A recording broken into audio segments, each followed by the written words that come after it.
Tapos iisipin mo, ay, sinubo niya na to.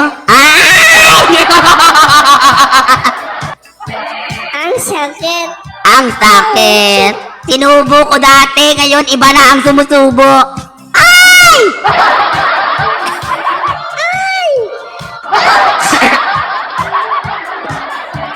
Liga. Hayop. May nabol. Kasi may utang pa. May nabol. Kasi may utang pa. Tinakbo yung rep. Tinakbo yung rep. Tinakbo yung rep namin Ano po yung... ko, gago ka ba? Ano po ba yung una? Itlog o manok? Itlog mo! Itlog mo yung nauna, iba na.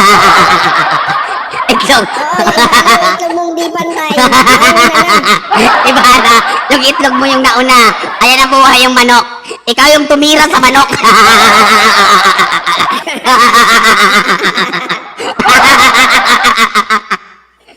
Visit na yan.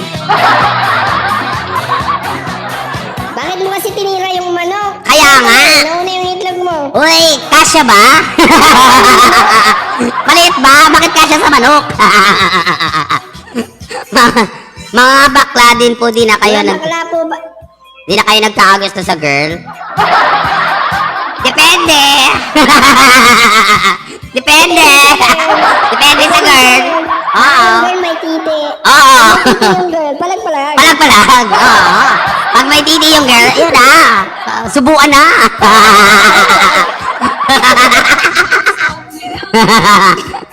Para di Bakit? siya maligaw, Miss Riri. Kaya niya lagi yung pinapasan. Yes. Para di siya maligaw.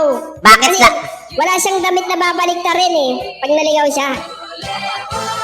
Oo. Ikaw ate. Ikaw ate. Subukan mong pasanin yung bahay nyo. Tignan natin kung makakauwi ka pa.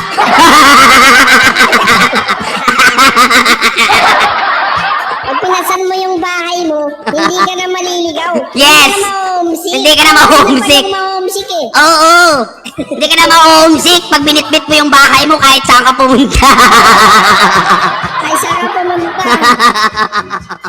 Ganyan dapat ay mga tanong. Yes, Oo. mga OFW dyan guys, ito yung tip namin. Oo. Lagay nyo sa likod yung bahay nyo para di kayo ma-homesick. Bitbit nyo. Sakay sa aeroplano. Bitbit nyo. Ano po yan? Bahay po namin.